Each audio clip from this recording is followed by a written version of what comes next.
할렐루야. 잘 나오셨습니다. 우리 앞뒤 좌우에 있는 분들과 우리 반갑게 인사하겠습니다. 잘 나오셨습니다.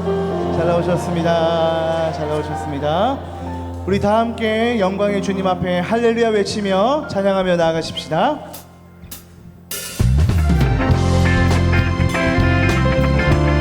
우리 힘차게 박수치며 영광의 주님을 찬양하십시다.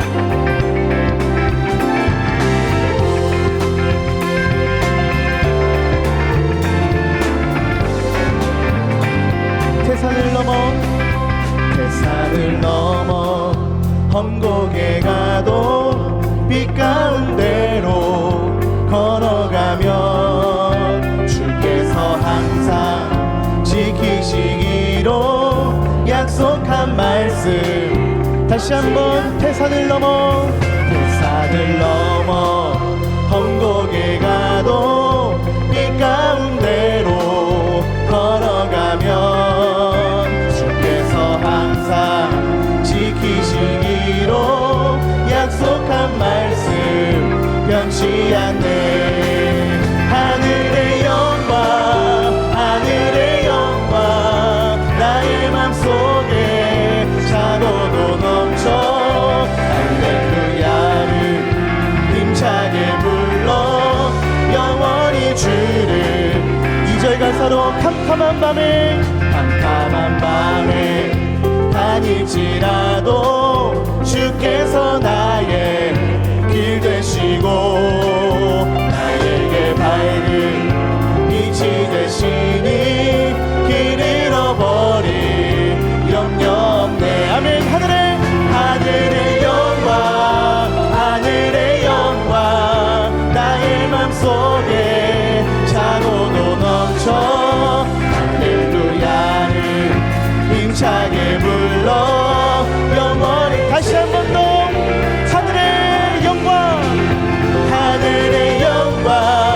하늘의 영광 나의 맘속에 차고도 넘쳐 할렐루야를 힘차게 불러 영원히 주를 찬양하리.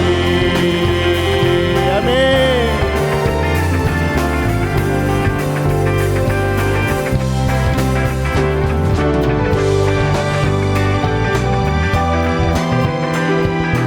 되신 주님을 찬양하십시다.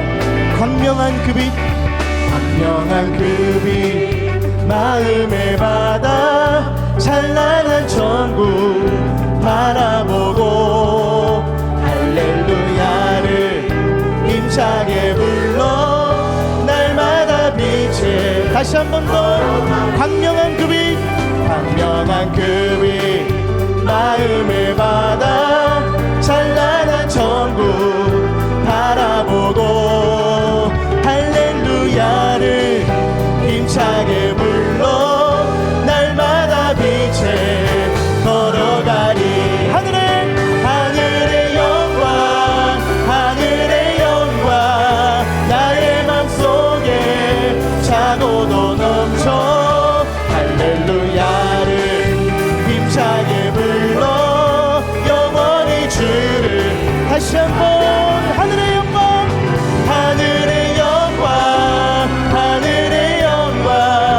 나의 맘속에 차고도 넘쳐 할렐루야를 힘차게 불러. 우리 마지막으로 한 번 더 고백합시다. 하늘의 영광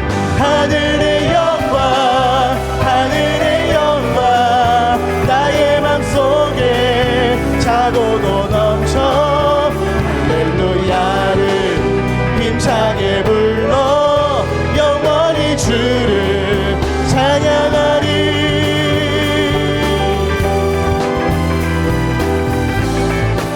우리 주님께 합당한 찬양의 박수와 영광의 박수 올려드리십시다. 할렐루야.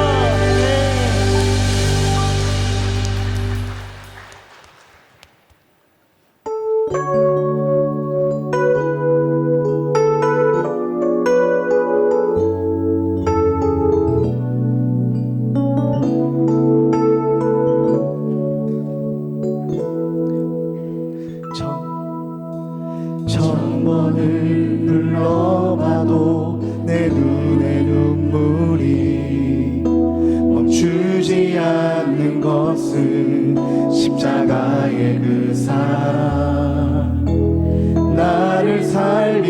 살리려 지신 그 십자가 모든 물과 피 나의 더러운 죄 씻으셨네.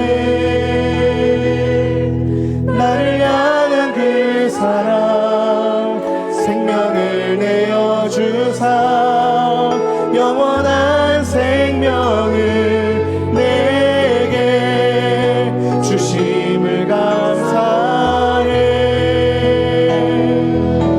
천번을 불러도 내 눈에는 눈물이 멈추지 않을 것은 십자가의 그 사랑 나를 살리려 하늘 보자 버리시 나를 사랑하신 분 그분이 예수요.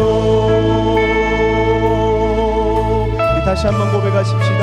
천번을 불러봐도 천번을 불러봐도 내 눈에 눈물이 멈추지 않는 것은 십자가의 그 사랑 나를 살리려 지신 그 십자가 모든 물과 피 나의 더러운 죄 씻으셨네. 나를 향한 그 사랑 생명을 내어주사 영원한 생명을 내게 주심을 감사해. 천번을 불러도 내 눈에는 눈물이 멈추지 않는 것은 십자가의 그 사랑 나를 살리려 하늘 보자 버리신 나를 사랑하신 분 그분이 예수요. 천번을 불러도 내 눈에는 눈물이 멈추지 않는 것은 십자가의 그 사랑 나를 살리려 하늘 보자 버리신 나를 사랑하신 분 그분이 예수요. 함께 외칩시다. 예수 예수 예수 오 능력의 그 이름 예수 나 외쳐 부르네.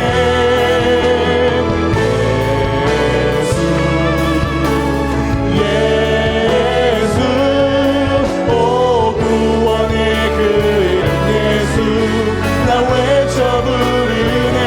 예수 그리스도 다시 한번 예수 예수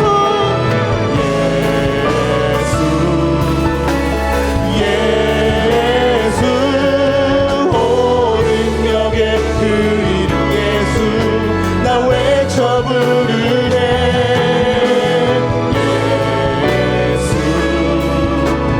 예수 오 구원의 그 이름 예수 나 외쳐 부르네. 예수 그리스도. 우리 다 함께 일어나셔서 영광의 주님을 송축하며 나아가십시다.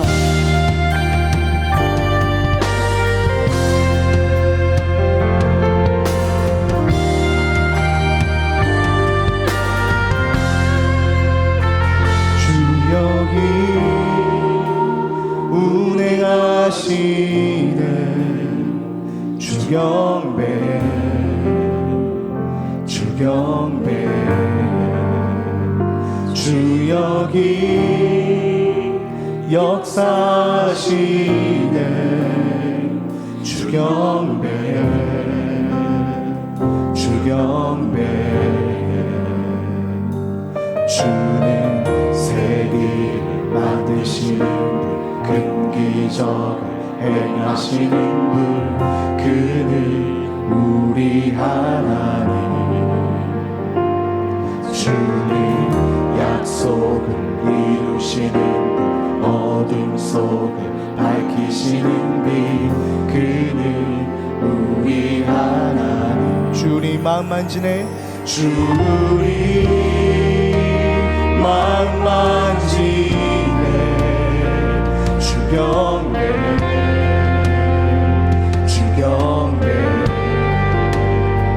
주님 치유하시네 주경배 주님 새롭게 하네 주님 새롭게 하네 주경배 주님이 우리를 회복시키십니다 주님 회복시키니 더 큰 목소리로 주경배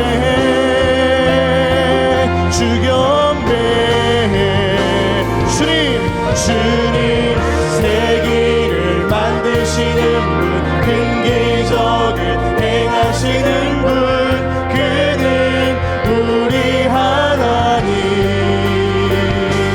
주는 약속을 이루시는 분 어둠 속을 밝히시는 빛 그는 우리 하나님 주님 세기를 만드시는 분 큰 기적을 행하시는 분 그는 우리 하나님 주는 약속을 이루시는 분 어둠 속을 밝히시는 빛 그는 우리 하나님 그는 하나님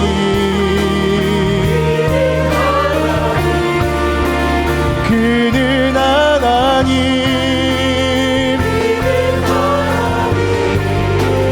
나의 하나님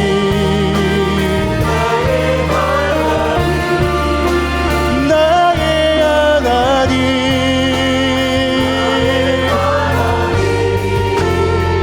주의 일하심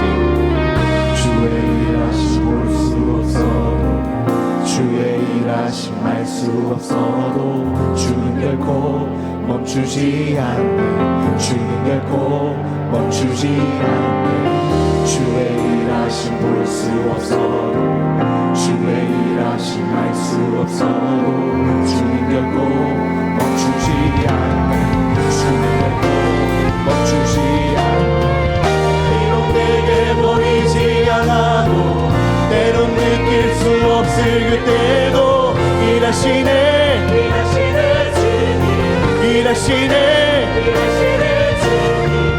비록 내게 보이지 않아도 때론 느낄 수 없을 그때도 일하시네 주님 일하시네 주님 세기를 만드시는 분 큰 기적을 행하시는 분 그는 우리 하나님 주는 약속을 이루시는 분 어둠 속을 밝히시는 빛 그는 우리 하나님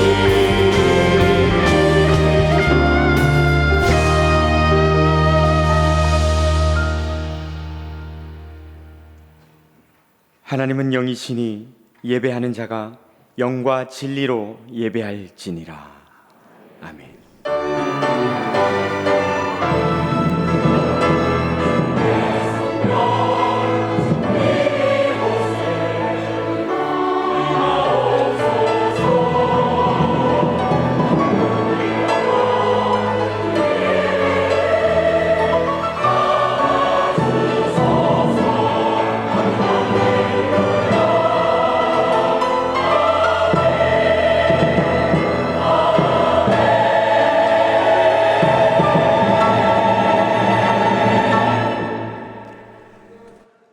전능하사 천지를 만드신 하나님 아버지를 내가 믿사오며 그 외아들 우리 주 예수 그리스도를 믿사오니 이는 성령으로 잉태하사 동정녀 마리아에게 나시고 본디오 빌라도에게 고난을 받으사 십자가에 못 박혀 죽으시고 장사한 지 사흘 만에 죽은 자 가운데서 다시 살아나시며 하늘에 오르사 전능하신 하나님 우편에 앉아 계시다가 저리로서 산자와 죽은 자를 심판하러 오시리라. 성령을 믿사오며 거룩한 공예와 성도가 서로 교통하는 것과 죄를 사하여 주시는 것과 몸이 다시 사는 것과 영원히 사는 것을 믿사옵나이다. 아멘. 하나님이여, 찬송이 시온에서 주를 기다리오며 사람이 서원을 주께 이행하리이다. 기도를 들으시는 주여, 모든 육체가 주께 나아오리이다. 죄악이 나를 이겼사오니 우리의 허물을 주께서 사하시리이다. 주께서 택하시고 가까이 오게 하사 주의 뜰에 살게 하신 사람은 복이 있나이다. 우리가 주의 집 곧 주의 성전의 아름다움으로 만족하리이다. 땅을 돌보사 물을 대어 심히 윤택하게 하시며 하나님의 강에 물이 가득하게 하시고 이같이 땅을 예비하신 후에 그들에게 곡식을 주시나이다. 초장은 양떼로 옷 입었고 골짜기는 곡식으로 덮였음에 그들이 다 즐거이 외치고 또 노래하나이다. 아멘. 아멘.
하나님 아버지, 지난 한 주간도 저희가 맡은 일에 최선을 다하게 하시고 이 시간 찬양과 말씀이 있는 예배의 자리로 인도해 주심을 감사합니다. 모든 성도가 온 마음과 정성을 다해 하나님 한 분만을 높이며 경배하는 예배가 되게 하옵소서. 하나님, 우리는 늘 하나님의 은혜 아래 거하지만 감사하기보다 불평할 때가 많았습니다. 우리를 성장하게 하시려고 허락하신 인생의 고난을 나만 겪는 것이라고 원망하기도 했습니다. 아름다운 꽃에도 가시가 있지만 우리는 감사한 것보다 삶의 고난을 기억하며 아파했음을 용서하여 주옵소서. 이 시간 말씀 전하는 담임 목사님을 붙들어 주옵소서. 지난 15년의 담임 목회 기간 동안 인도해 주신 하나님께서 앞으로의 목회 가운데서도 늘 동행하시고 영육의 강건과 지혜와 능력을 부어 주옵소서. 말씀을 듣는 우리가 아는 것을 넘어 주님의 뜻을 깨닫는 시간이 되게 하옵소서. 말씀을 통해 우리 모두가 그리스도인이라는 이름처럼 그리스도를 전하는 사람, 그리스도에게 속한 사람으로서 그 이름에 어울리는 삶을 통해 더 온전한 그리스도인으로 성장하게 하옵소서. 그동안 눈물의 기도와 땀 흘리며 준비했던 단기 선교가 은혜롭게 진행될 수 있도록 인도해 주심을 감사합니다. 어제 출발한 몽골 단기 선교팀이 그 땅의 영혼과 생명을 살리고 하나님 나라를 확장하는 데 전심전력하게 하옵소서. 윤성민 목사님과 14명의 팀원이 사역을 잘 감당하게 하시고 안전과 건강을 지켜주옵소서. 주일학교에 여름 사역이 진행되고 있습니다. 유혹이 많은 이 시대를 살아가는 다음 세대들이 하나님의 형성으로 창조되었다는 것을 깨닫게 하시고 적은 양의 누룩이 가루 서말을 부풀리는 것처럼 세상에서 큰 영향력을 나타내는 주님의 자녀로 성장하게 하옵소서. 지도하는 교육자와 선생님들의 삶을 인도하여 주옵소서. 은혜로운 찬양으로 영광 돌리는 내일 찬양대의 찬양이 하나님께 영광이 되고 성도들에게 은혜가 되게 하옵소서. 교회를 섬기는 사역자와 사역의 현장에서 최선을 다해 섬기는 모든 이들의 헌신을 기억하시고 축복해 주시옵소서. 우리 삶의 주인 되시는 예수님의 이름으로 기도드립니다. 아멘.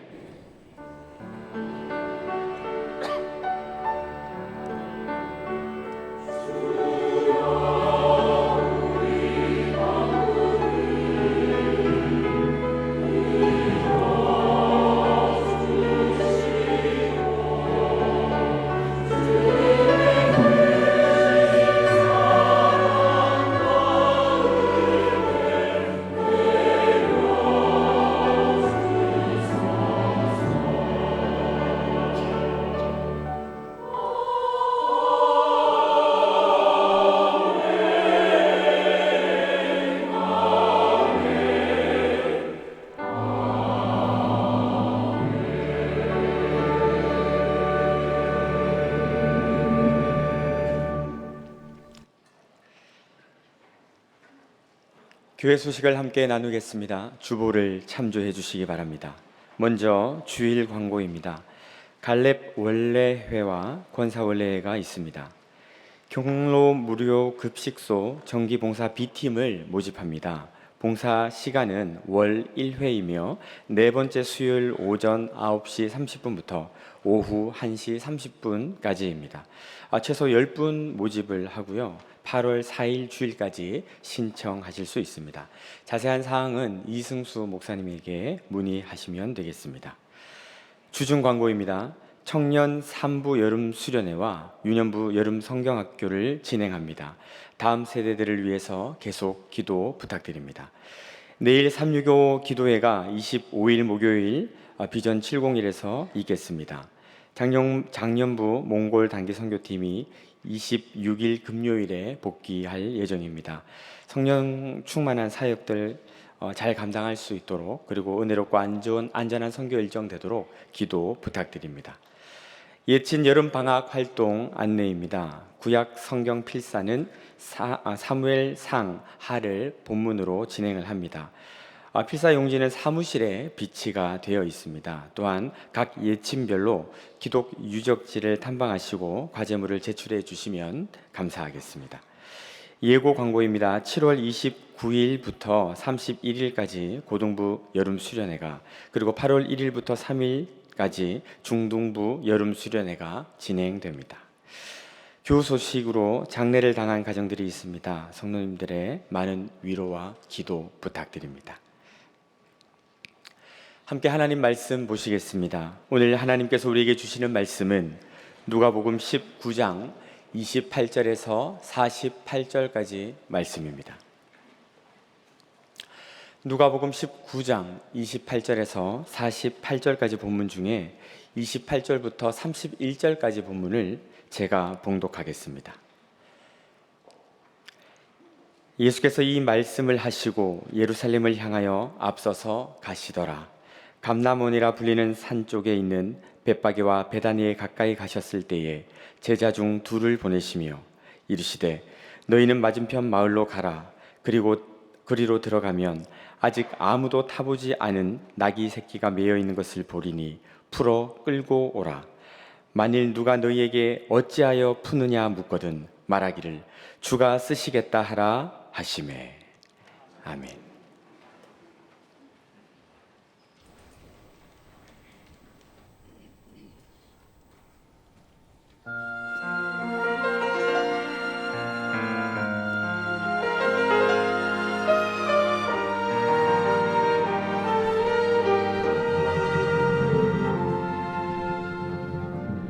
말씀으로 이 세상을 만드신 하나님 주의 영광을 위해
예, 우리 귀한 찬양 감사합니다. 우리 앞뒤 자로 보시고 사랑합니다, 축복합니다 한번 서로 인사 나누겠습니다.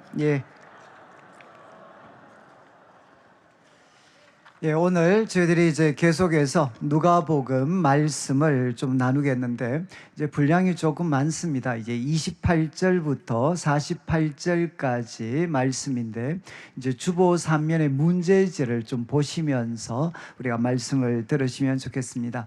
이제 오늘 말씀은 크게 그 세 부분으로 나누어질 수가 있습니다. 그래서 28절부터 이제 40절까지 28절부터 40절까지 1번, 2번 문제인데 이제 우리가 잘 알고 있는 예수님께서 이제 어린 나귀를 타시고 이제 예루살렘에 입성하시는 사건을 기록을 하고 있습니다. 그래서 어떻게 준비가 되었고 그리고 어떻게 진행이 됐는가, 그리고 사람들의 반응은 어떠했는가 하는 것을 우리가 살펴보게 됩니다. 그리고 41절부터 44절까지는 이제 예수님께서 예루살렘 성 가까이 가셨을 때 어떻게 보면 좀 충격적인 행동을 하시는데 갑자기 큰 소리로 이제 우시게 됩니다. 또 이렇게 눈물을 흘리시는, 그래서 눈물을 흘리시면서 이제 예루살렘의 미래에 대해서, 임박한 미래에 대해서 예수님께서 선언하시는 내용들이 이제 44절까지 기록이 됩니다. 곧 이스라엘은 이제 장차 멸망을 당하게 되는데 45절부터는 이제 예수님께서 예루살렘에 가셔서 어디를 가시는가? 아버지의 집인 성전에 들어가셨을 때 그분이 어떤 행동을 했는가? 그리고 당시 이 장차 멸망할 예루살렘 안에 있었던 이제 교회죠, 교회. 성전은 어떤 모습이었나 하는 것을 우리가 마지막으로 좀 살펴보도록 그렇게 하겠습니다. 그러면 28절 말씀을 보시면 이제 예수님께서 이 말씀을 하시고 한 번 더 이제 목적지를 분명하게 이제 누가는 언급을 합니다. 예루살렘을 향하여 앞서서 가셨다. 예루살렘을 향하여. 그리고 29절에 어디에 도착을 했는가 하면 감람원이라 하는 산, 이제 이게 이제 소위 감람산입니다. 감람산, 올리브산. 이제 이 감람산은 예루살렘 동쪽 편에 있는 산인데 예루살렘보다 한 조그만 몇십 미터 정도가 더 높은 곳입니다. 이 감람산에 있는 이제 두 개의 마을, 벳바게와 그리고 베다니에 가까이 가셨다. 이제 예루살렘과 어느 정도 가까워졌는가 하면 2.5km 정도 됩니다. 2.5km. 이 베다니에서 이제 예루살렘까지는 이제 내리막길인데 한 2.5km 정도가 떨어진 곳까지 이제 예수님께서 오셨습니다. 그런데 가까이 오셨을 때 이제 제자 중에 2명을 이렇게 보내시게 됩니다. 그리고 30절 말씀에 이제 그들에게 이야기하죠. 마치 이제 생생하게 보고 계시는 것처럼 야, 맞은편, 건너편 마을에 가라. 그리고 이제 예수님께서 거리 들어가면 무엇을 보는가 하면 나귀 새끼가 이제 매여 있는 것을 볼 거다. 그러니까 아무도 타보지 않는 나귀 새끼가 이제 매여 있는 것을 볼 거다. 그런데 이제 명령을 하십니다. 그거 이제 풀어서 끌고 와라. 이제 매여 있는 그 나귀 새끼를 풀어서 끌고 와라. 이렇게 그들에게 명령을 하십니다. 그러면 31절에 아니 자기 것도 아닌 나귀 새끼를 풀어서 끌고 오면 이제 사람들이 이야기를 하겠죠. 31절 만일 누가 너희에게 어찌하여 푸느냐, 왜 이런 행동을 하느냐 라고 질문을 하면 이렇게 대답하라는 겁니다. 주가 서시겠다. 주님이 필요로 하신다. 이렇게 대답을 해라 라고 먼저 명령을 하셨습니다. 그리고 32절부터는 이제 두 제자가 순종을 합니다. 보내심을 받은 자들이 가서 그 말씀하신 대로, 이제 예수님께서 말씀하신 대로 만나게 됩니다. 그러니까 이제 나귀 새끼를 만나게 되는 거죠. 33절에 예수님 말씀하신 것처럼 이제 나귀 새끼를 발견을 했고 또 그것을 이제 풉니다. 예수님이 명령하신 것처럼 푸니까 그 임자들이, 그 소유하는 사람들이 이제 질문을 하죠. 어찌하여 나귀 새끼를 푸느냐 라고 질문을 했을 때 34절 이제 예수님께서 그 두 제자가 대답을 합니다. 주께서 서시겠다.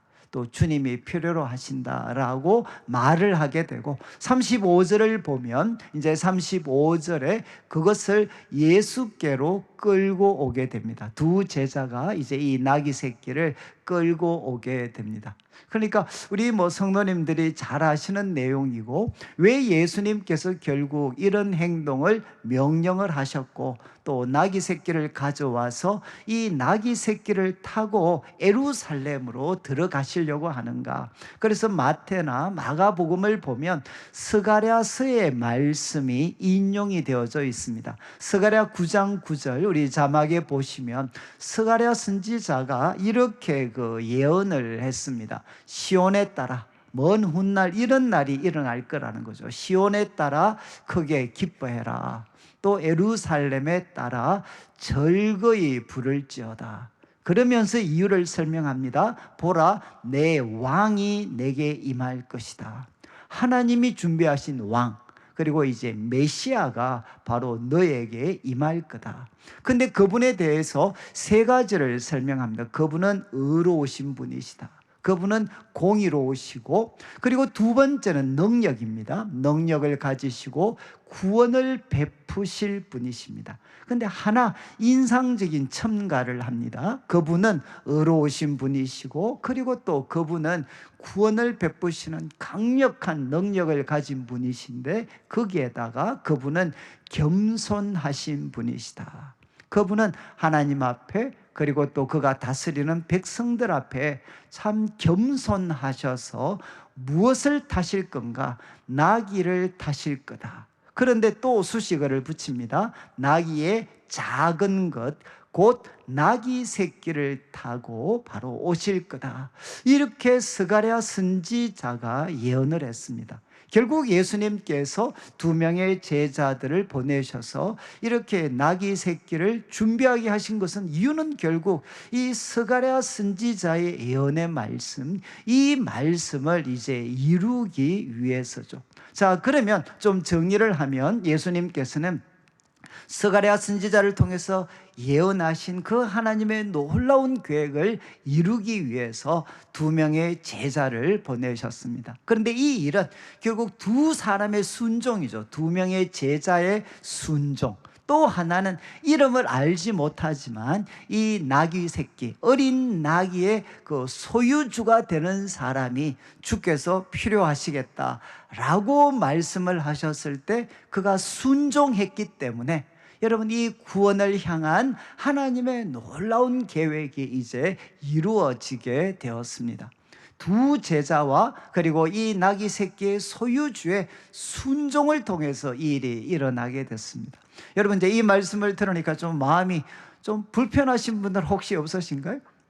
이제 이 말씀이 우리 한편으로는 우리 한국 교회 가운데 좀 악용되어졌던, 오용과 남용이 되어졌던 좀 그런 기억들이 사실 있습니다. 교회가 이렇게 급성장하고 부흥하면서 여러 가지 필요들이 많이 생길 때 저와 같은 이제 목회자들이 성도님들한테 가서 주께서 서시겠다 하라.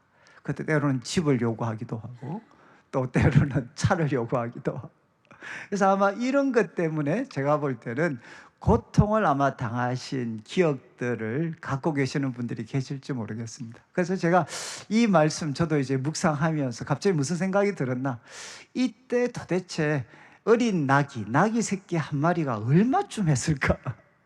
얼마쯤 했을 것 같습니까? 제가 요즘은 이제 좀 사소한 거는 챗 GPT하고 좀 사이좋게 지내려고 요즘 제가 따로 비서는 못 두니까 챗 GPT한테 한번 질문을 했죠. 야, 예수님 당시에 야, 나귀 새끼 어느 정도 하냐? 이렇게 물으니까 이제 답을 딱 주는데 이렇게 되어 있습니다. 이제 소위 성인이 된 큰 나귀잖아요. 큰 나귀. 여러분, 고대 나귀는 우리로 말하면 자가용입니다. 자가용.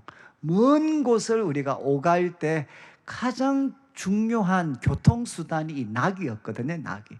그래서 이 나귀가 성년이 되었을 때 큰 이 나귀들은 소위 수백 데나리온, 그러니까 데나리온은 노동자의 하루 품삯이라고 했습니다. 그러니까 수백 데나리온이면 우리말로 하면 수천만 원입니다. 수천만 원. 이제 그러니까 이 성인이 된 거리 나귀들. 그렇지만 이제 나귀 새끼는 아마 수십 데나리온이었을 거다. 수십 데나리온. 여러분, 만약에 뭐 어떤 이걸 우리가 만약에 받아들인다, 수십 데나리온이면 이제 몇백만 원이 됩니다. 몇백만 원. 저는 이제 이 어떤 참 이 나귀 새끼 한 마리를 주님이 주가 서시겠다 하라라고 가져왔을 때 그 금액이 여러분 아주 지나치게 큰 금액도 아니었고, 그렇지만 무시할 수 있는 작은 금액도 사실은 아니었습니다. 근데 아마 여러분들이 예수님께서 복음서를 통해서 살폈을 때 여러분, 예수님께서 주가 서시겠다고 요청했던 것들이 여러분 사실 이 말씀 말고는 다른 곳에서는 찾기가 쉽지 않습니다. 이 말은 뭔가 하면 이 말씀의 근거에서 우리 성도님들에게 가서 주가 서시겠다라고 함부로 말씀하는 것은 이 말씀을 오용하거나 남용할 수 있는 가능성이 굉장히 많습니다. 여러분, 예수님께서는 만왕의 왕 만주의 주님이셨지만 이 말씀 말고 다른 데 한번 찾아보시죠. 주가 서시겠다라고 해서 남의 집이나 남의 소유를 함부로 주님께서 가져가신 적은 거의 찾을 수가 없습니다.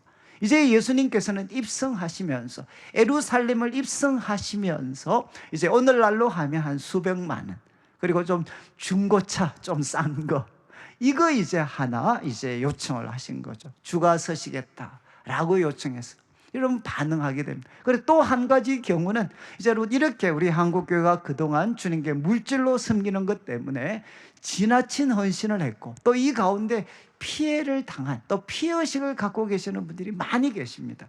그러다 보니까 이제 반작용이죠. 막 주가 서시겠다 그러면 뭔가 막 이 몸에 부작용이 막 일어나는. 그런데 여러분, 성경이 분명하게 이야기하는 것은 무엇이냐, 이렇게 오용하고 남용하는 것도 잘못됐지만 여러분, 우리들의 삶에 한두 번은 주님께서 참 큰 거, 지나치게 큰 건 아니지만 작지 않은 이런 요청들을 우리들에게 하실 때가 분명히 있습니다. 주께서 서시겠다라고 할 때 저는 우리 성도님들께서 참 기쁨으로 순종했을 때 우리는 그 일의 결과를 다 알 수 없지만 하나님의 놀라운 역사에 우리도 함께 참여할 수 있는 기회를 가질 수가 있습니다. 자, 이제 두 사람의 제자 그리고 나귀 새끼의 소유주의 순종을 통해서 이제 스가랴 선지자가 예언했던 이제 나귀 새끼를 타고 이제 예수님은 예루살렘을 향해 가고 계십니다. 그러면 우리가 두 번째 던질 질문은 무엇이겠습니까?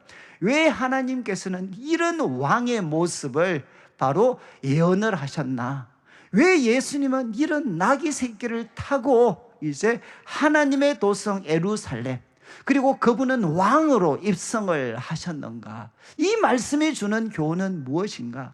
여러분, 이 말씀을 생각하려면 예수님 당시에 소위 세계를 다스리고 있었던 로마가 있었고, 그리고 또 이스라엘을 다스리고 있었던 헤롯 가문의 왕들이 있었습니다. 여러분, 그들이 한 도시를 방문했을 때는 어떠했겠습니까? 어떠했겠습니까? 여러분, 이제 이 헤롯 왕가의 사람들은 로마의 흉내를 많이 냈습니다. 그래서 로마 황제들이 한 도시에 행차할 때 어떤 모습이 있었겠습니까? 앞뒤에는 이런 건강하고 가장 용맹해 보이는 그런 군인들이 무장을 해서 앞과 뒤를 호위를 했겠죠. 그리고 또 앞에는 또 정말 이런 어떤 앞에서 호위하는 먼저 앞서가는 사람들이 있었을 거고, 그리고 또 거기에는 예를 들면 악기 같은 것들도 막 동반이 되었을 것입니다. 그리고 이제 거기에는 중간에는 뭐가 있겠습니까? 화려한 마차들이 있습니다. 최고급의 말들이 이끄는 그런 마차들이 있었을 거고, 그리고 그 화려하게 치장된 마차 속에서 뭐 엄청난 그런 복장, 기금석으로 치장한 왕이 바로 거기에 등장을 하게 되는 거죠. 이것이 바로 고대 황제들이 행차할 때 나타나는 모습이고, 이것을 흉내내었던 사람들이 헤롯 가문의 왕들입니다. 그래서 그들의 기록들을 보면 정말 화려한 행차로 유명한 인물들이었어요. 그런데 왜 황제들이 이런 화려한 행차들을 했겠습니까? 바로 이것을 통해서 자신들이 가지고 있는 권력과 힘과 부와 권세를 나타내는 방법으로 이것을 사용을 했죠. 그런데 예수님께서는 어떻게 하셨느냐? 나귀 새끼를 타고 주님께서는 입성을 하셨습니다. 그래서 제가 이제 유학 가서 공부하는 동안 한 신약학 교수가 그런 이야기했습니다. 바로 이 행동은 무엇이냐? 그분이 이런 표현을 쓰셨어요. 헤롯 왕 바보 만들기. 저는 참 이 표현이 정말 머리에 선명했습니다. 헤롯 왕 바보 만들기. 여러분, 마치 그들의 힘과 건세와 모든 것이 화려한 치장, 화려한 행차 속에 달려있는 것처럼 살아가고 있는 이런 헤롯 왕에 대해서 이런 세상의 지도자들을 바보 만드는 행동이 무엇이냐? 바로 예수님은 나귀 새끼를 타고 입성하셨다는 겁니다. 분명한 것은 무엇이겠습니까? 예수님께서는 허세를 단호하게 배격을 하셨습니다. 제가 이 말씀을 드리는 것은 여러분, 예수님 당시의 사람들뿐만 아니라 우리 특별히 우리 한국에 있는 사람들, 여러분 이 허세 문화에 깊이 쩌들어 있는 거죠. 화려한 차, 또 화려하고 거대한 웅대한 그런 행차가 마치 자신의 힘과 권력과 존재의 위대함을 나타내는 것처럼 살아가는 사람들. 저는 과거에 이제 캐나다에 이제 유학할 때 시간은 많이 지났지만 여러분 그런 이야기를 자주 하셨어요. 이제 캐나다에 한 뭐 몇십 년 그렇게 사시다가 한국에 가니까 그때 친구들이 환영을 해 주는데 전부 다 엄청난 차를 자기가 이렇게 그 캐나다에 있지만 타보지 못했던 그런 아주 고급 외제차들을 타오고 식사를 대접하는데 한 끼에 거의 100만 원 정도가 되는, 밥과 술 한잔 하니까 1인당 한 100만 원 정도 가까운 그런 식사를 대접을 하더라고요. 그래서 이분이 와, 그때 너무 한편으로는 고맙지만 한편으로는 자기 자신이 너무 초라했대. 야, 나도 정말 캐나다 가서 나름 열심히 살았는데 난 그동안 뭐 했나? 얘들은 지금 한국에서 이런 좋은 차 타고 이렇게 엄청난 재력을 과시하는데 나는 뭔가? 근데 이제 그런 마음을 갖고 집에 헤어지려고 하는데 그 친구들이 한 사람씩 차례 들어와서 이야기를 하더래. 다 공통적인 이야기를 하더랍니다. 그게 뭔가 하면, 야, 혹시 돈 있으면 좀 빌려줄래? 저는 이게 참 이렇게 우스개 이야기인데, 저는 우리 한국 사회 속에 있잖아요. 이 거치 화려한 외제차, 고급 외제차를 타고 다니고 엄청난 식사하고, 그래서 뒤돌아서면 돈 좀 빌려줄래? 왜 우리가 이렇게 살아야 되죠? 여러분, 교회도 여기에 자유롭지 않습니다. 여러분, 우리 한국 요즘은 조금 덜해졌는지 모르지만 과거에 목회자들의 화려한 목양실, 장로님들의 화려한 당회실 때문에 이 세상 사람들한테 지탄을 받았던 순간들이 참 많이 있습니다. 저는 우리 성도님들께서 우리가 나귀 새끼를 타고 예루살렘에 입성하신 예수님은 여러분 이 세상을 섬기는 지도자들의 모습이 어떠해야 되는가 하는 걸 생생하게 가르쳐 주신 말씀이죠. 그분은 의로우시고 그분은 구원을 베푸실 수 있는 능력이 있지만 그분은 겸손하셔서 소박하게 자신을 가꾸셨습니다. 저는 이것이 우리 예수님을 믿고 따르는 우리 성도님들의 삶의 모습이 되기를 원합니다. 여러분, 예수님께서 이렇게 입성을 예루살렘에 가실 때 이제 35절을 보시죠. 이제 예수님을 그 나귀 새끼 위에 태웠습니다. 그리고 36절을 보시면 이제 가실 때 그들이 자기의 겉옷을 예수님 가는 길에 폈다 라는 표현이 나옵니다. 아마 이런 표현들은 좀 낯서실 것 같아요. 아니, 예수님 가실 때 옷 벗고 환호하는 거는 이해가 되는데 그 겉옷을 길에 폈다. 여러분, 대부분 학자들은 이제 다음 구절과 이 행동이 연관이 있을 거라고 생각을 하는데, 여러분 열왕기하 이제 그 열왕기하에 있는 말씀 한번 좀 비추어 주시면 좋겠는데, 열왕기하 9장 13절입니다. 여기 보시면 이거는 뭔가 하면 여러분 그 구약의 우상 숭배의 시대를 대표하는 게 아합 왕입니다. 그 아합 왕, 그 가문을 멸절시킨, 숙정시킨 사람이 누군가 하면 이 에후입니다. 에후. 근데 이 에후를 하나님께서 선지자를 통해서 세우실 때 사람을 보냅니다. 그래서 에후를 보고, 야, 너가 바로 아합의 가문을 바로 무너뜨릴 바로 이제 하나님의 종이다라고 그에게 말씀을 전합니다. 그리고 에후는 이 말씀을 함께 있던 사람들에게 전해주게 됩니다. 그래서 바로 자신이 하나님이 아합 가문을 몰살시키고 무너뜨리기 위한 하나님이 세우신 자다라는 그 소식을 전할 때 그 소식을 들었던 사람이 바로 자기의 옷을 급히 가져다가 에후의 밑에 깔고 나팔을 불면서 에후는 왕이다 이렇게 선언하는 거죠. 결국 무슨 행동입니까? 새로운 왕을 선언하는 행동입니다. 여러분, 바로 옷을 깔고 그리고 그를 향해서 바로 당신이 새로운 왕이다 라는 것을 환호하는 행동이, 그 표현 중에 하나가 뭔가 하면 옷을 그 바닥에 까는 거죠. 여러분, 이렇게 행동을 하면서 이어지는 이제 37절을 보시면 이제 37절에 그들이 가까이 내려왔을 때 제자의 온 무리가 마지막 하나님을 찬양합니다. 이유가 무엇입니까? 자기들이 본 바 모든 능한 일 때문에. 이것은 무엇이죠? 그들이 눈으로 목격했던 놀라운 표적과 기사 때문에 그들은 하나님을 찬양을 하게 됩니다. 그리고 38절 이제 찬양의 내용이 기록됩니다. 찬송하리로다 주의 이름으로 오시는 왕이여 하늘에는 평화 가장 높은 곳에서는 영광이로다. 여러분 예수님 당시의 표현 하나하나에도 여러분 구약적인 배경들이 있습니다. 요즘에도 우리 정치적이나 여러 지도자들이 표현을 쓸 때 우리 과거 역사의 뿌리를 둔 표현들이 많잖아요. 그러니까 주의 이름으로 오시는 왕이여 이것도 여러분 시편 118편 26절에 보면 유사한 표현이 있습니다. 시편 118편 26절 여호와의 이름으로 오는 자가 복이 있으며, 여기 여호와는 바로 주님으로 번역이 되어 있죠. 주의 이름으로 오는, 이거는 같습니다. 달라진 게 무엇이죠? 여기는 주의 이름으로 오는 자지만 여러분 누가는 그 시대의 사람들이 예수님을 칭호할 때 뭐라고 이야기했느냐? 주의 이름으로 오는 왕이여, 주의 이름으로 오는 왕이여, 이렇게 그분을 높이게 됩니다. 원래 이 시편 118편은 절기 때 성전을 향해 오는 주의 백성들을 제사장이 축복할 때 사용한 시입니다. 그런데 지금 이제 백성들은 이 시에 근거해서 예수님을 주의 이름으로 오시는 왕이여라고 그를 부르면서 그를 찬양을 합니다. 그 다음 표현 보시면 이제 이어지는 우리 38절 후반부, 여러분 하늘에는 평화요 가장 높은 곳에는 영광이로다. 여러분 참 이 표현도 어디서 본 것 같지 않습니까?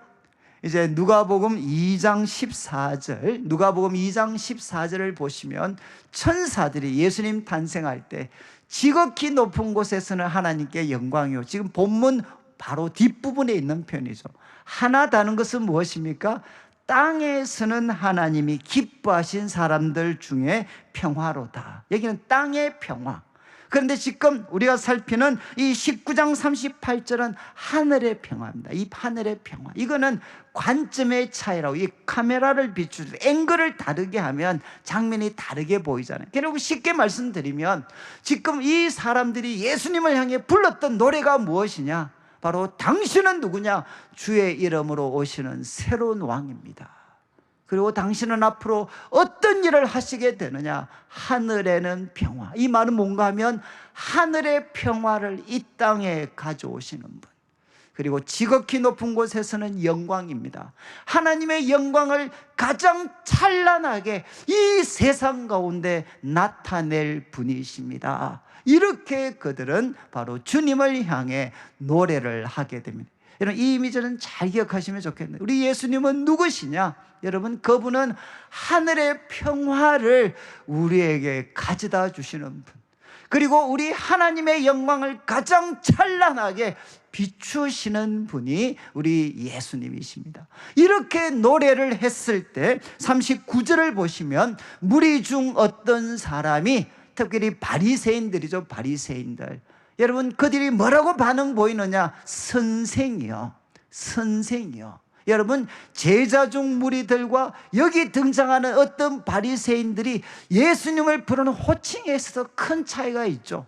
제자들의 큰 무리는 그분을 향해 주의 이름으로 오시는 왕이여라고 불렀지만 여기 바리새인들은 선생이요, 선생이요. 그리고 당신의 제자들을 책망하소서. 이 표현은 결국 두 가지를 담고 있습니다. 당신 저런 소리 들으면 첫 번째, 잘못하면 신성모독 걸릴 수 있습니다. 이 협박이죠. 당신 제자들 저런 소리 못하도록 책망하십시오. 신성모독 걸릴 수 있습니다. 또 하나 뭐죠? 저 표현 로마 사람들 자극하는 표현입니다. 주의시키십시오. 저 표현, 지금 로마가 가장 혈안이 되어서 부담스러워하는 표현이 바로 왕이라는 표현인데, 어떻게 당신을 보고 주의 이름으로 오시는 왕이여 자꾸 불필요하게 로마 자극하지 마십시오. 그러면서 지금 이제 책망하도록 이야기하는 거죠.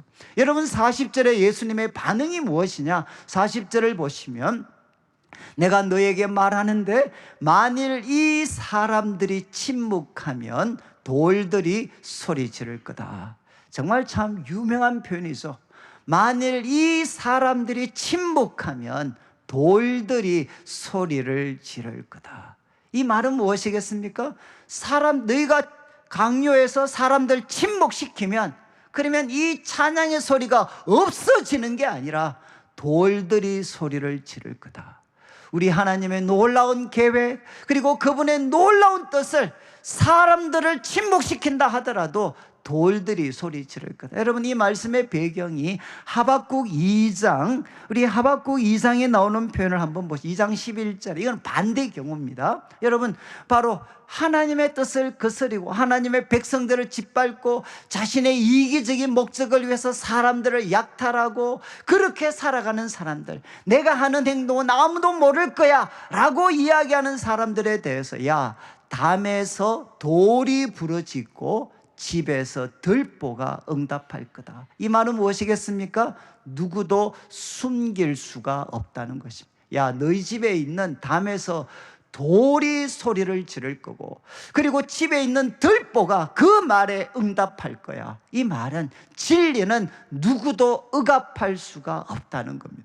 예수님에 대한 진리는 누구도 억압할 수가 없다. 이렇게 주님 자신이 선언을 하시게 됩니다. 자, 이 말씀을 좀 드릴 때, 제가 이제 이 토론토에 이번에 한번 갔다 오고 나서, 여러분 아시겠지만 우리 캐나다는 우리 한국 교회가 참 빚지고 있는, 크게 빚지고 있는 나라 중에 하나입니다. 왜냐하면 우리 한국 교회가 세워지는 과정에서 정말 많은 캐나다 선교사님들이 오셨고, 그분들이 우리 한국 사회를 위해서 귀한 일을 참 많이 하셨어요. 그렇게 복음이 불타올랐던 도시인데, 나라인데, 제가 이번에 이제 토론토를 가면, 여러분 토론토는 말 그대로 무지개 천국입니다. 무지개. 여러분, 이 동성애 마치 가장 대표적인 나라 중에 하나가 이제 참 토론토가 되었고, 거기에는 여러분 뭐 하나님의 뜻 이런 표현 잘 못 씁니다. 그러면 어떻게 되느냐? 말 그대로 입을 닫아야 돼. 쫓겨나야 돼. 여러분, 지금 이 미국과 서구 유럽 사회의 교회를 묘사하는 표현 중에 하나가 뭐냐? 이 시대 유럽의 교회, 캐나다의 교회, 미국의 교회는 어떤 교회가 앞으로 될 것이냐? 바벨론 유수기의 교회가 될 거다. 여러분, 바벨론 포로로 끌려갔을 때 그 하나님의 백성들이 여러분 앞으로 서구 사회의 교회의 모습이 될 거다라는 이야기를 많이 해요. 제가 말씀드리고 싶은 것은 무엇입니까? 아무리 세상이 그들의 권력과 힘으로 예수님의 정체와 예수님의 구원을 억압한다 할지라도, 하나님의 진리를 억압한다 할지라도, 여러분 누구도 침묵시킬 수가 없습니다. 하나님은 살아계신 분이시고 그분이 세상보다 더 크신 분이시기 때문에 어떤 권력자가 입을 막게 한다 할지라도 여러분 돌들이 소리 지르는 일이 일어나게 될 것이라는 거죠. 여러분, 그리고 나아가서 이렇게 이야기를 합니다. 41절에 이제 예수님께서 성 가까이를 이렇게 가셨습니다. 그런데 예수님께서 정말 흐느끼셨어요. 큰 소리로, 정말 그분이 큰 소리로 이제 우시게 됩니다. 여기에 운다라는 표현은 정말 말 그대로 큰 소리로 통곡하는 거예요. 통곡. 예수님께서 통곡하시. 여러분, 앞에 있는 것과 완전히 뚜렷한 대조가 되지 않습니까? 환호하는 제자들의 무리들, 그러나 통곡하시는, 큰 소리로 울고 계시는 예수님. 여러분, 이렇게 찬물을 끼얹는 행동이 어디 있겠습니까? 그런데 42절부터 44절에 이유를 설명하는데, 하나는 결국 무엇이냐? 앞으로 이 예루살렘은 어떤 미래를 맞이하게 될 건가? 바로 그들은 망하게 된다는 것입니다. 그리고 예수님이 말씀하신 이 내용은 40년이 채 지나지 않아서, AD 70년 40년이 채 지나지 않아서 어떻게 되느냐? 문자 그대로 성취가 됩니다. 여러분, 42절부터 44절에 예수님께서 통곡하시는 이유를 설명을 하시는데, 여기에 중요한 단어가 이렇게 두 번 반복이 됩니다. 42절 보십시오. 이르시되 너도 오늘 평화에 관한 일을 알았더라면 좋을 뻔하였거니와 지금 내 눈에 숨겨졌다. 여러분 여기에 알았더라면, 너가 정말 알았더라면 좋았을 텐데 바로 이것이 내 눈에 숨겨지고 네가 이것을 알지 못하고 거부했기 때문에 이런 비극이 너에게 주어질 거라는 거죠. 근데 여기에 평화에 관한 일, 이게 이제 우리 번역은 제가 요즘 나오는, 그리고 대부분 영어 번역은 이렇게 번역을 합니다. 평화를 가져오는 일, 평화를 가져다 주는 일. 여러분, 평화를 가져다 주는 그 일에 대해서 너가 알았더라면, 이런 무엇이 평화를 가져다 줍니까? 평화의 왕으로 오신 예수님을 환영하고 믿고 그분에게 순종할 때 우리들의 삶에는 무엇이 주어지느냐? 하나님이 준비하신 그 하늘의 평화가 우리들의 것이 됩니다. 예수님께서는 이 평화를 주시기 위해서 바로 이 예루살렘을 방문했지만 그들은 알지 못하고 그것을 거부했다는 거죠. 그래서 43절, 그들에게 어떤 미래가 주어지게 되느냐? 43절을 보시면 날이 이럴지라, 전형적인 선지자의 문구죠. 날이 올 것이다, 날이 이럴 것이다. 그날 세 가지의 일들이 일어납니다. 내 원수들이 너를 포위할 것이다. 그리고 44절을 보시죠. 두 번째, 너와 내 자식들을 땅에 메어치는 일들이 일어나게 될 거다.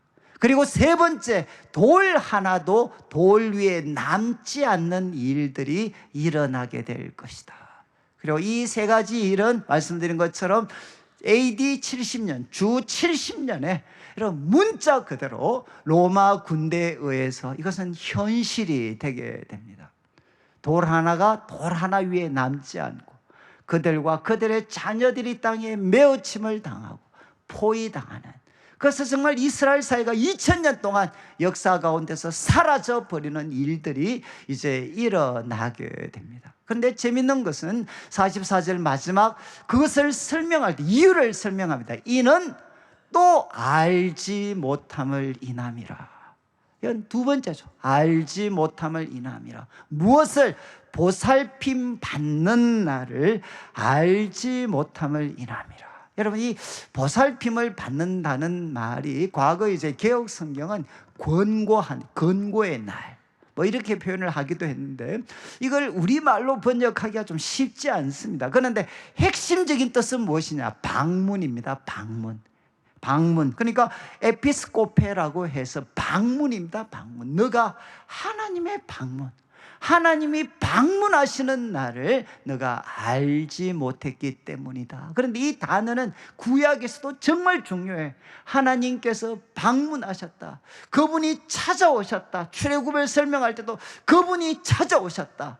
그런데 이 말씀이 이제 신약 누가복음에 이미 1장 68절 78절 한번 보시죠. 자막에 1장 68절에 이거는 소위 세례 요한의 아버지가 입이 풀리고 나서 그가 하나님을 찬양할 때 첫 번째 표현입니다.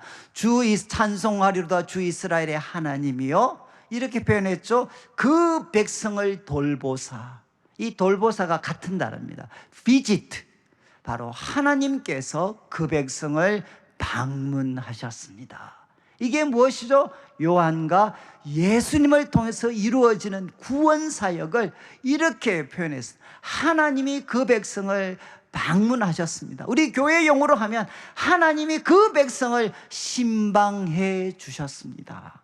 그리고 이 가르침이 마무리되는 78절을 한번 보시죠. 우리가 잘 아는 마지막에 하나님의 긍휼을 인함인데 이로써 돋는 해가 우리에게 임하여. 여러분, 예수님은 돋는 해입니다. 그 돋는 해가 위로부터 우리에게 임하여. 이 임하여라는 표현이 뭔가 하면 에피스코페, 비지트입니다. 하나님의 해가, 돋는 해가 위로부터 우리를 방문하실 것이다. 여러분, 지금 이스라엘 백성들, 이 예루살렘이 바로 이 비극적인 미래를 맞이하게 되는 이유가 무엇입니까? 하나님의 방문의 날을 그들이 알지 못하고 그것을 거부했기 때문에, 예수님을 통해 주어졌던 이 하나님의 방문을 그들이 거부하고 알지 못하고 거부했기 때문에 바로 이들이 40년 후 맞이하게 될 그 일들이 펼쳐지게 될 거다. 그 미래를 보시고 예수님께서는 통곡을 하시게 됩니다. 자, 이제 예수님께서 이렇게 슬퍼하셨습니다. 저는 이 말씀 보면서 하나 분명히 기억하셔야 되는 건, 여러분, 예수님은 누구시냐? 평화의 왕이십니다. 그리고 이 예수님을 우리가 정말 알고 평화를 가져다 주는, 그리고 예수님을 통해 방문하시는 그 하나님의 방문을 우리가 기쁘게 환영하고 이 예수님을 믿고 순종하는 삶을 살 때, 여러분, 우리들의 삶은 심판이 아니라, 비극이 아니라 구원으로 바뀌어지게 됩니다. 그런데 이 예수님을 거부하고 살아가게 되면 어떻게 되나? 여러분, 그들의 미래는 어떻게 되겠습니까? 예루살렘의 미래가 그들의 미래가 될 것입니다. 저는 참 대학생들을 섬기면서 애들이 때로는 지적인 여러 가지 이유로 결국은 주님을 떠나게 되는 순간들을 제가 정말 많이 목격을 했습니다. 여러분, 조금 안다고, 조금 배웠다고, 세상에 대해서 나름대로 좋은 생각한다고 여러분 예수님 뿌리치고 내 방식대로 살아가게 되면 여러분 그 미래는 예루살렘이 맞았던 미래와 유사할 수가 있습니다. 여러분, 예수님께서는 분명하게 말씀하셨죠. 자신이 평화의 왕입니다. 그리고 자신을 통해 하나님은 우리 생애 가운데 은혜 중에 은혜의 방문을 하셨지만 이거 뿌리치게 되면 우리의 미래가 예루살렘이 맞이했던 미래와 다르지 않을 수가 있습니다. 자, 이렇게 하신 다음 여러분 45절을 보시면 어디를 가셨나?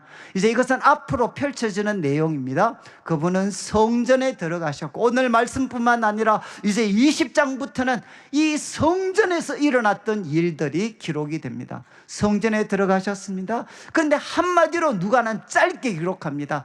장사하는 자들을 내쫓으셨다. 장사하는 자들을 내쫓으셨다. 여러분, 다른 마태와 마가복음에 이 장사하는 자들은 뭔가 하면 소위 짐승 파는 사람들입니다. 소위 가축 파는 사람들. 또 하나는 무엇이냐? 돈 바꾸는 사람들입니다. 아니, 왜 성전에 지금 가축을 파는 사람들이 있고 돈 바꾸는 사람들이 있겠습니까? 이거는 처음에 시작할 때 성도들을 돕기 위해서 만들어졌어요. 성도들을 돕기 위해. 왜?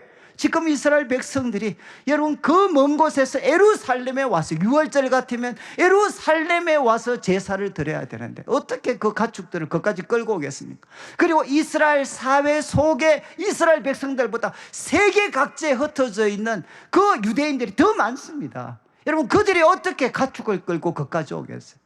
그러니까 이들을 위해서 여러분 레위기 기준에 맞는 가축들을 성전에서 준비하고, 이 사람들은 돈 가져와서 그것을 구입할 수 있도록 성도들을 돕기 위해서 원래 시작되었습니다. 그리고 돈 바꾸는 사람들은 성전세, 성전을 방문하게 되면 그들이 1년에 한 번 성전세를 드려야 되는데, 그 돈은 일반 우리가 세상 속에서 유통되는 화폐가 아니라 성전에만 드려지는 화폐가 있었습니다. 그 화폐로 환전해 주는 그 목적을 위해서 지금 이런 분들이 있었습니다. 그런데 왜 그분들이 장사하는 사람이 됐겠습니까? 하나님의 백성들을 섬기기 위해서 시작했던 일이 왜 장사하는 일이 됐을까요? 여기에 소위 수수료가 붙기 시작한 거죠. 그리고 이 일을 누가 독점했나? 제사장 가문이 독점을 했습니다. 대제사장의 그 어떤 지도하에 그 집안과 그 주위 사람들이 이걸 독점하기 시작을 했어요. 여러분, 6월절 한 그 헤롯 성전이 완성되었을 때 그때 6월절 주간에 드려진 가축들, 그 재물이 얼마였느냐? 양 25만 마리입니다. 여러분, 양 25만 마리가 6월절 주간에 주님 앞에 드려졌어요. 여러분, 이거 한 마리에 수수료 한번 붙어보시죠. 엄청난 돈이죠. 그리고 또 성전에 바쳐지는 그 헌금을 위해서, 소위 성전세를 위해서 환전할 때마다 수수료가 붙었어요. 그래서 예수님 동시에 가장 현금이 많았던 곳이 어디냐? 바로 성전이었습니다. 그래서 로마가 바로 재정적인 문제 때문에 공격할 때 어디를 공격했느냐? 성전을 공격했어요. 가장 현금이 많은 집단이었어요. 여러분, 지금 예수님께서 그들을 향해 말씀하시죠. 장사하는 자들을 내쫓으셨습니다. 그리고 46절 한번 보시면 이렇게 말씀하십니다. 기록된 바 내 집은 기도하는 집이 되리라 하였거늘 너희는 강도의 소굴을 만들었다. 이 두 표현은 선지자, 위대한 선지자 이사야와 에레미야서에서 나온 표현입니다. 한번 우리 이사야 56장 7절 한번 보시죠. 바로 이거는 놀라운 비전입니다. 그 날이 오면 여러분 몸이 불편한, 그래서 몸이 불편했기 때문에 성전에 가지 못했던 부정했던 사람들, 그리고 이방인들까지도 이제는 이 예배에 다 참여하게 되는 날이 올 거다. 그래서 마지막에 이는 내 집은 만민이 기도하는 집이다 라고 불리어지는, 이 일이 이루어지는 날이 올 거다. 이게 하나님의 꿈이었어요. 내 집은 만민이 기도하는 집. 그런데 여기 만민은 여러분 주어로도 사용될 수 있고 목적어로도 사용될 수 있습니다. 무슨 말인가 하면 주어가 되면 이쪽 성경 문맥을 통해서 보면 주어가 될 가능성이 많습니다. 바로 몸이 불편했던 사람, 이방인들까지도 다 와서 하나님께 기도할 수 있는 만민이 기도하는 집. 그렇지만 대부분 영어 번역은 목적격으로 번역을 해. 무슨 말인가 하면 다 같이 모여서 만민을 위하여 기도하는 집이 될 것이다. 이런 같이 합치면 되죠. 만민이 모여서 만민을 위하여 기도하는 집이 바로 주님께서 성전을 향해 가지셨던 꿈이었다는 겁니다. 근데 이 꿈을 뒤로 하고 그들은 강도의 속을, 여러분 에레미야 7장 11절 한번 보시면 이 에레미야 7장 11절은 나중에 집에 가셔서 앞뒤 구절을 한번 읽어보시면 좋아요.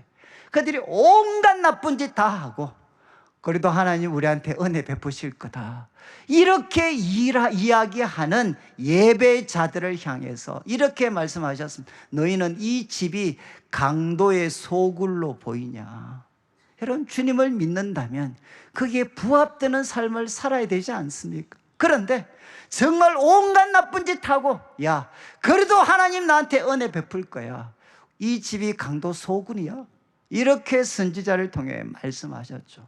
여러분 이 말씀을 예수님이 인용하시면서 만민을 위해 기도하는 집이 되어야 될 바로 성전이 무엇으로 바뀌어졌느냐? 강도의 소굴로 전락되었다. 그래서 장사하는 자들을 예수님은 내쫓게 됩니다. 여러분 오늘 설교 제목입니다. 장차 40년 후가 되면 멸망할 예루살렘이 있습니다. 그 중심에 무엇이 있죠? 잠자고 강도의 소굴로 전락한 바로 성전, 우리 시대의 표현으로 하면 교회가 있습니다. 이것은 하나의 공식입니다. 장차 멸망할 도성 그 중심에는 무엇이 있느냐? 거기에는 잠들어 있는 교회가 있습니다. 여러분 멸망당할 가정 속에는 바로 잠자고 있는 부모들이 있죠. 잠자고 있는 성도들이 있습니다. 저는 이제 이어지는 47절 48절 이렇게 마무리가 되는데 47절 예수님이 날마다 성전에 가르치시는데 대제사장 서기관들, 이 사람들은 바로 대제사장 가문을 중심으로 하는 종교적 바로 이제 권력자들이죠. 기독 종교의 권력자들. 그리고 다음에 나오는 백성의 지도자들은 정치적인 권력자들입니다. 여러분 종교적인 권력자들, 정치적인 권력자들은 예수님을 죽이려고 시도했지만 48절 이와 대조적으로 백성들은 어떻게 했느냐? 다 그에게 귀를 기울였다.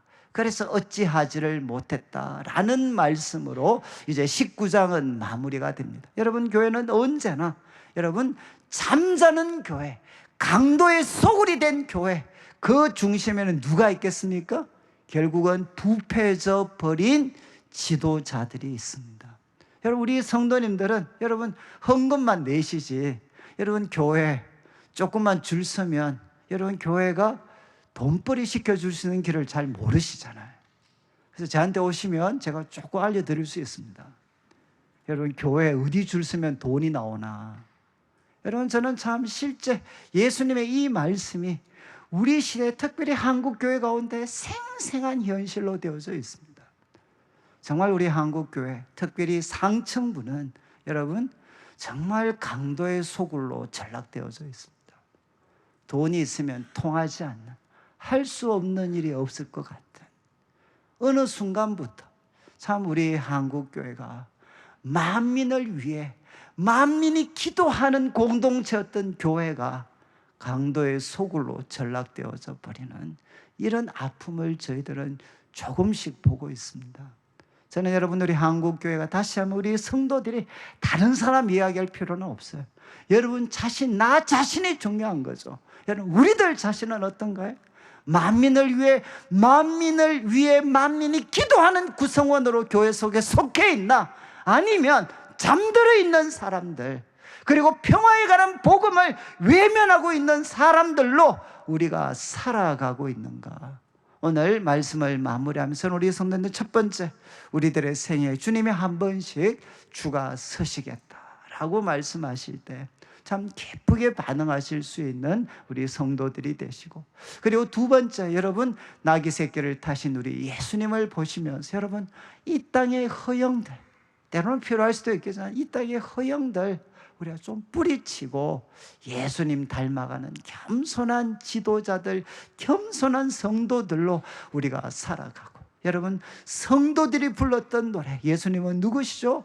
하늘의 평화를 가져오시고 하나님의 영광을 가장 찬란하게 비춰주시는 분이십니다.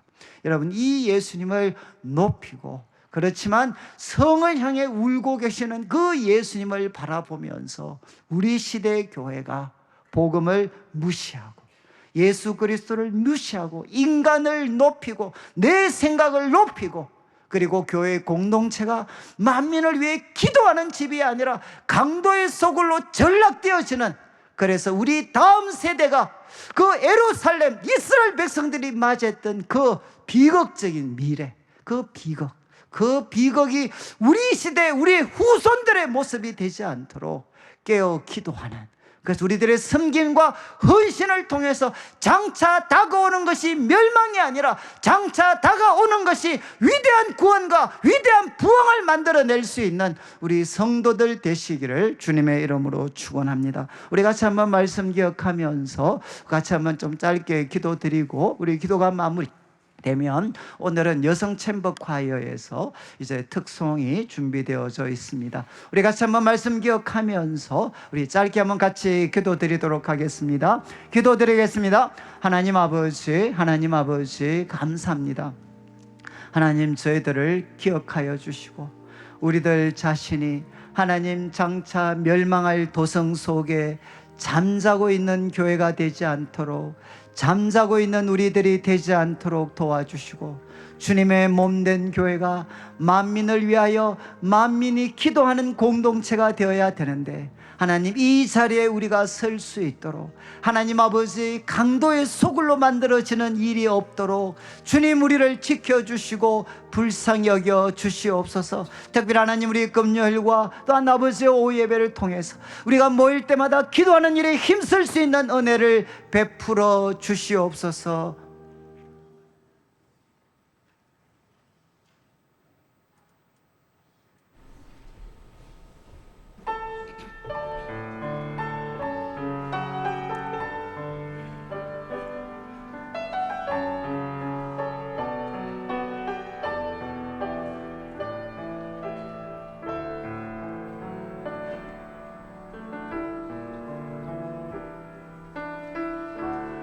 나의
귀한 찬양 감사합니다. 감사합니다. 귀한 찬양 감사를 드리고 이제 자리에 한번 일어나셔서 제가 헌금을 위해서 기도를 드리고 이제 축도로 예배를 마무리하도록 하겠습니다. 하나님 아버지, 오늘도 사랑하는 성도님들 주님 앞에 귀한 예물을 드립니다. 이 물질 속에 담겨져 있는 우리 성도님들의 눈물과 기도와 땀, 믿음과 사랑의 고백을 연락하시고 먼저 주의 나라와 의를 구하는 주의 백성들에게 약속하신 대로 모든 것을 더하여 주시옵소서. 하나님, 이 한 주간 우리가 살아갈 때 하나님 우리가 깨어 있도록 하여 주시고 만민을 위하여 만민이 기도하는 공동체로, 기도하는 교회로 우리 교회가 세워지게 하여 주셔서 하나님, 우리 후손들에게 다가오는 미래가 비극적인 예루살렘의 그 미래가 아니라 하나님이 준비하신 구원과 부흥의 시대를 우리 다음 세대가 맞이할 수 있도록 하나님, 저희가 깨어있게 하여 주시옵소서. 하나님, 이 한 주간도 하나님 우리가 살아갈 때 우리 성도들 가운데 육신적으로 고통당하는 분도 있고 경제적으로 고통을 당하는 분도 있고 관계에서 많은 어려움을 겪는 분들이 있습니다. 치유의 주님께서 우리 성도들 한 사람 한 사람을 어루만져 주시고 주님의 마음을 그들 가운데 물 붓듯이 부어주셔서 하나님, 이 한 주간도 우리가 어떤 자리 어떤 형편에 있든지 주님을 기쁘시게 하며 평화의 왕이신 예수님을 따라가는 저희들의 삶 되게 하여 주시옵소서. 여성 챔버하여 귀한 찬양을 드렸는데 그 섬김을 기억하여 주시옵소서. 감사를 드리며 예수님의 이름으로 기도드립니다. 아멘. 지금 우리 주 예수 그리스도의 크신 은혜와 하나님 아버지의 극진하신 사랑과 성령 하나님의 감화 감동 위로하시고 교통하심이 장차 멸망할 도성 속에 잠자는 교회가 아니라 항상 깨어 있어서 다가오는 구원의 시대, 부흥의 시대를 준비하는 우리 성도들로 살아가기를 다짐하는 모든 주의 백성들 위해 이 시간에도 몽골에서 선교에 참여하고 있는 모든 우리 당교 선교 대원들 위해 지금부터 영원토록 함께 있을지어다. 아멘.